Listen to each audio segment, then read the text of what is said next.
Newmark Knight Frank, un nuevo panorama en real estate.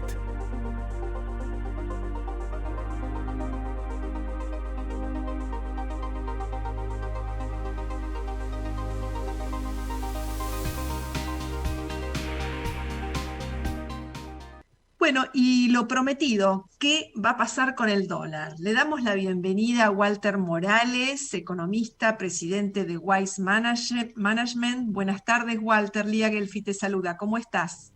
¿Cómo estás, Lía? Un placer, como siempre, estar contigo. Muchas gracias, muchas gracias. Y bueno, Walter, ¿qué, qué días, qué semana? Contanos, a ver, ¿qué va a pasar con el Te dólar diría, ¿qué oficial? últimos ¿Se va a años? devaluar? El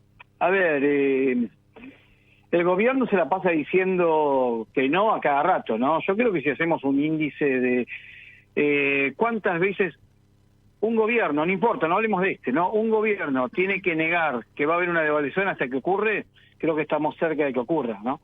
Porque nadie te dice Sí. voy a devaluar, siempre se niega, ¿viste? Sí. Hasta que se termina devaluando. La realidad es que el gobierno se está quedando sin reservas. Esto, yo sé que este programa lo escuchan muchos industriales, así que van a estar de Así acuerdo es. con lo que les voy a decir, más allá de que uno no le gusta que haya una devaluación. A un dólar de 80 no te conviene importar ni siquiera tornillos. Producir ni siquiera tornillos. Te conviene importarlos. Claro. ¿Sí? Y Argentina es un país que lamentablemente no tiene una cadena de valor amplia integrada con productos locales para la fabricación de un bien. Participan materias primas y partes importadas. Entonces, hoy no tiene dólares el gobierno. Esto es lo que está ocurriendo. Entonces el mercado se le anima constantemente. Yo creo que el gobierno debe estar en una encerrona, que no quiere devaluar por factores sociales, por un montón de cuestiones, pero la realidad es que cuando vos tampoco devaluás, el factor social sigue igual, porque hoy hay empresas que no te están entregando bienes, porque no quieren venderte el stock a 80 pesos o a 90 como están vendiendo algunos, porque no saben dentro de 15 días cuál va a ser el valor de ese stock. O sea, esto te lleva a una parálisis productiva también. La enorme incertidumbre cambiaria que hay, porque no hay incertidumbre, es una enorme incertidumbre. ¿Y cuándo estimás que esto pueda ocurrir, si es que efectivamente las predicciones aciertan y va a ocurrir? Mira, ¿Cuándo? si ocurre, espero que ocurra ya o la primera quincena de noviembre, como máximo. Porque si ocurriera los primeros 10 días de diciembre, después de la pandemia, con lo con lo cascoteado que estuvo el retail, le vas a quitar el potencial de venta de fin de año. Claro. Entonces, si ocurre, que ocurre cuanto antes. Pero la realidad es que te estás quedando con el Banco Central tiene nada más que 700 millones de dólares cash. Tampoco tiene muchos dólares, y es lógico. El campo, por más que le bajes 3 puntos de retención, no le conviene liquidar. No le conviene liquidar porque la expectativa es que el dólar va a subir más de 3 puntos. Y de última, como esa disminución en la retención es hasta fin de octubre, porque después el beneficio es menor, te liquido el viernes 30 de octubre. Hoy recién es 15. Hay que atravesar una quincena completa. Ay, sí, mucho. ¿Y cuál es el dólar Wise, como te he escuchado en alguna de las charlas y en Ecofines alguna vez? ¿El dólar Wise es cuál? Mira, para nosotros hoy está entre 110 y 120 pesos. Para ser exacto, lo medimos en 116. Que ojo, no es otra cosa más que tener de vuelta una convertibilidad amplia. Pasivos monetarios dividido reservas, hoy te da 116. Cuanto el gobierno más se demore, los pasivos aumentan y las reservas caen. Después el otro importante, que vos hagas lo que hagas, tiene que ser un one shot. Porque si vas a devaluar 5 pesos por mes y vas a tener 120 pesos hacia marzo, la realidad es que la inflación también corre. Claro, eso Entonces también. no son 5 pesos, capaz que son 2. Sí, la inflación en las tasas, entonces capaz no son 5, en términos reales son 2. Cuando vos llevas el dólar de golpe a 120, no es que la inflación va a explotar, la inflación no va a explotar al día siguiente y te comió gran parte de esos 120.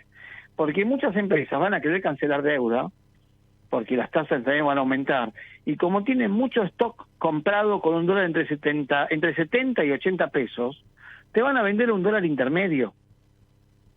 Esto ya lo vimos en el 2002. En el 2002 el dólar pasa de 1 a 3,30, que fue el final de año, 230% de aumento, pero la inflación fue del 41 y la mayorista fue del 110. Entonces creemos que va a ocurrir algo similar, pero con esto no estoy queriendo decir que mañana hay devaluación ni nada por el estilo. Hay una decisión política en el fondo. Nosotros creemos que ya el gobierno está en un callejón sin salida, que no tiene credibilidad. Devaluar sin plan no sirve de nada hacia el largo plazo, ¿sí?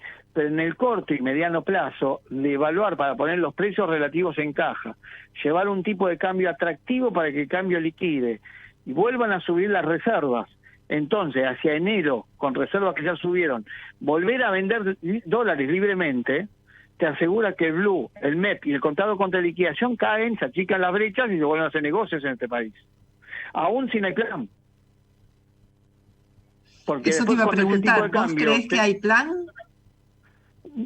Mira, si en la Argentina alguien arma un plan hacia largo plazo, yo voy a decir que le pidieron prestado una servilleta Collage para escribirlo. Y si, Walter, a ver, si fueras ministro de Economía, ¿qué incluirías en ese plan si tuvieras que hacerlo? No, primero no aceptaría, el pico de estrés que tendría sería fenomenal.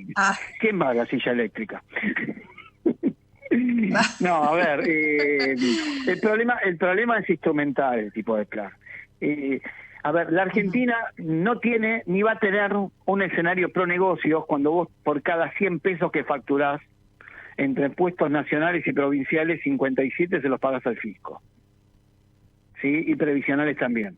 No metí los municipales porque es otro, ahí escapa, ¿no? De las generales. Pero estamos hablando que se lleva 7 meses de facturación nada más que en impuestos, ¿ok? Después te pagas salarios, materia prima y el margen de contribución que quieres para el negocio. O sea que no es viable sin el nivel de presión, con el nivel de presión impositiva que tenemos. Con ese nivel de presión impositiva no vas a poder desarrollar nunca cadenas de valor ni generar valor a la producción. Ese es el segundo punto importante. Al menos que siempre salarios en dólares bajos, que también es una problemática en un país como la Argentina que vive del consumo. Porque no valorizas el consumo, sino pasarías del consumo de bienes y de servicios económicos, con lo cual necesitarías muchísimo volumen para tener un negocio rentable, y tener mucho volumen en la Argentina es difícil por la enorme cantidad de pobres que tenemos, lamentablemente. Entonces, habría que hacer algo por el lado impositivo, pero para hacer algo también por el lado impositivo, entonces tenés que trabajar por el gasto público.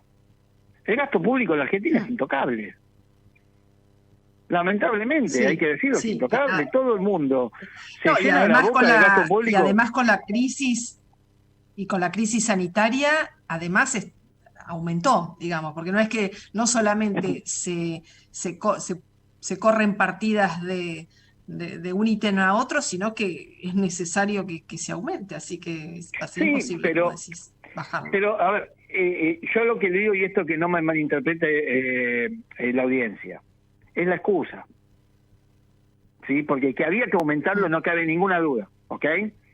Por eso que no me malinterpreten. Pero vas a eliminar el ATP, vas a eliminar el IFE, y esa partida la vas a reasignar, no sé, para barrer las calles.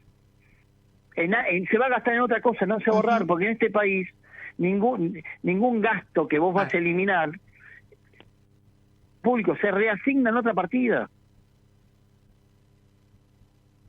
Se termina reasignando siempre. El gasto público no baja nunca en términos del PBI en este país, salvo que tengas una flor de devaluación, pero no en términos reales contra la inflación.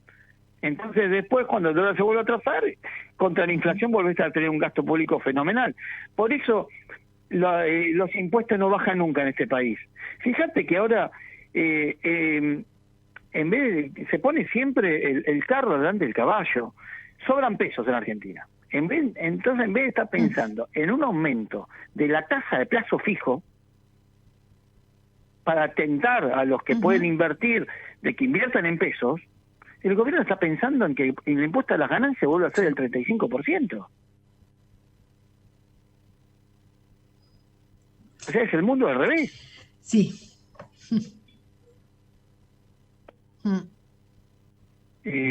Sí, Entonces, tendría que... por eso te digo, ¿viste? Cuando me dicen plan de largo plazo... La reformulación de todos los impuestos.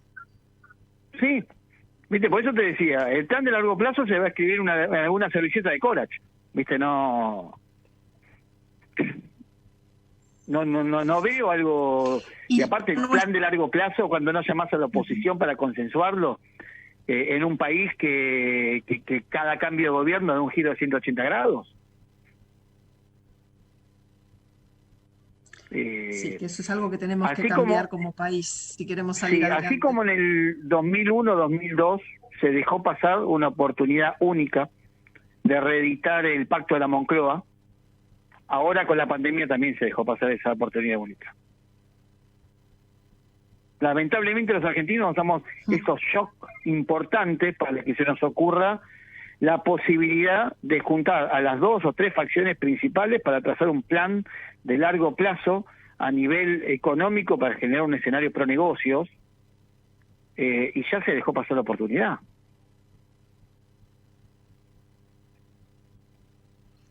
¿Crees que es tarde? Yo creo que no es tarde. ¿No se podría hacer en lo que queda del año? Lo veo difícil. ¿O ya hay que replantearlo para el 2021?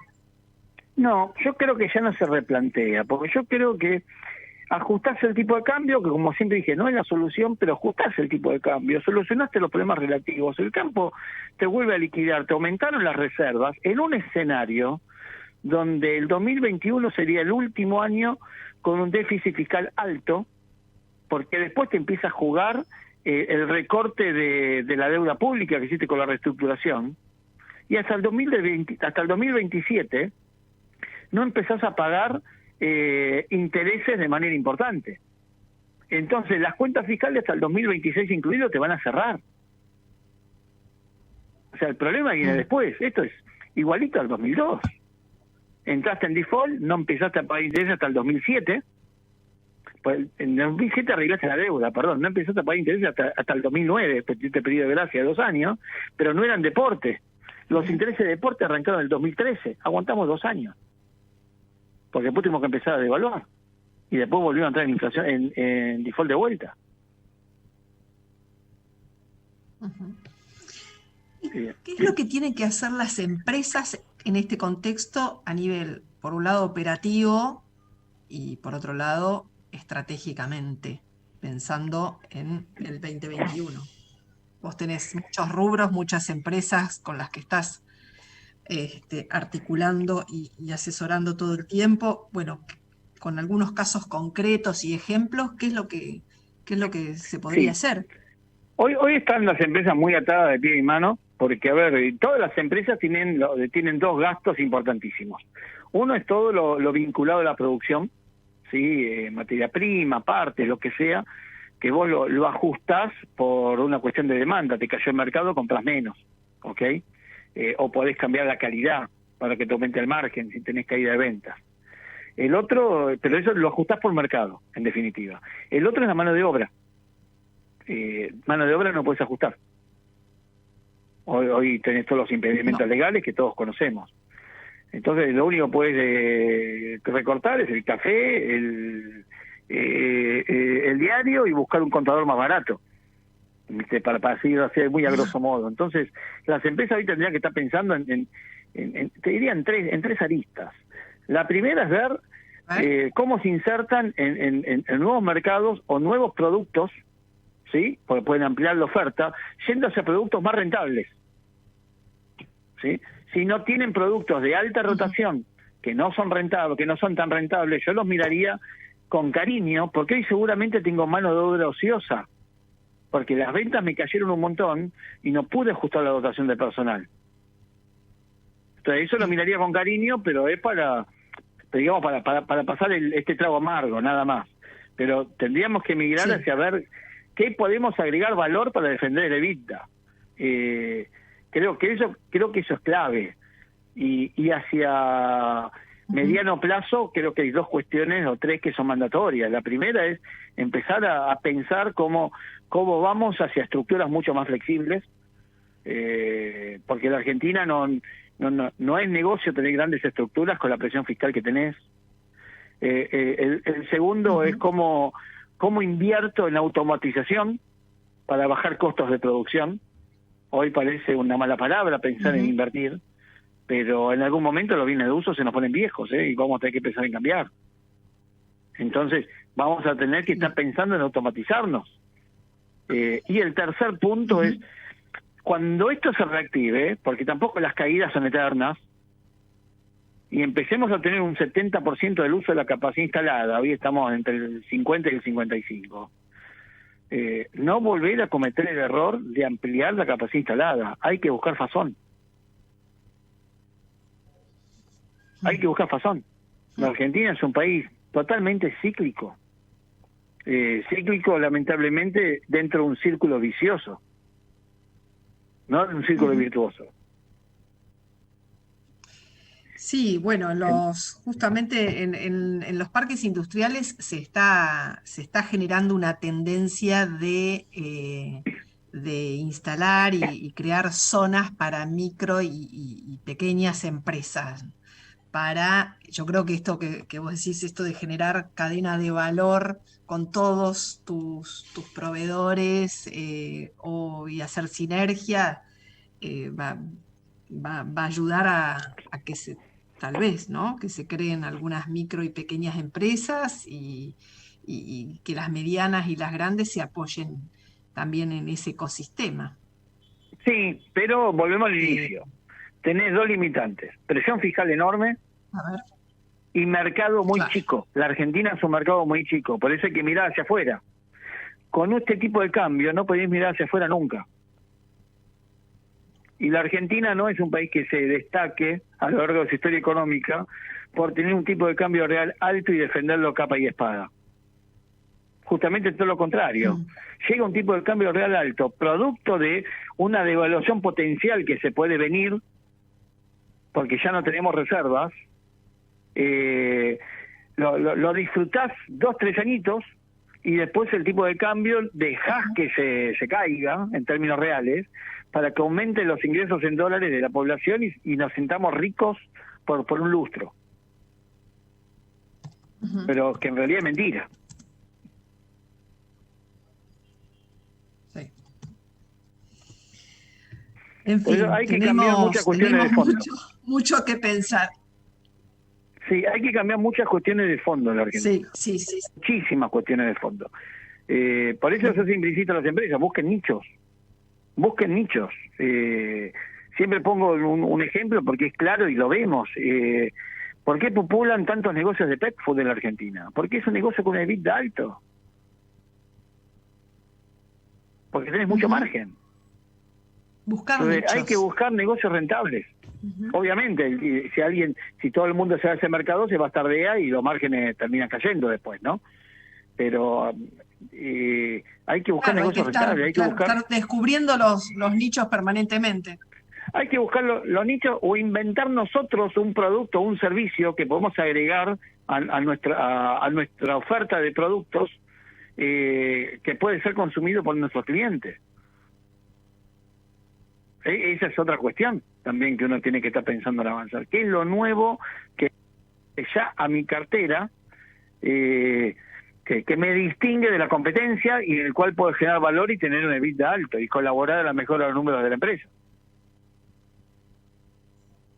Esto ya es un análisis muy personal hacia dentro de cada empresa, no hay que analizar caso por caso, pero es hacia donde tendrían que estar avanzar las corporaciones que hacen negocios en el país. Muy bien. Creo que los hemos dejado pensando a varios con todos tus consejos, tus recomendaciones que que son claras y precisas, Walter. Muchísimas gracias Un placer, por Lidia. todos los consejos y tu análisis. Vale, muchas gracias. Hasta luego. Muchas gracias.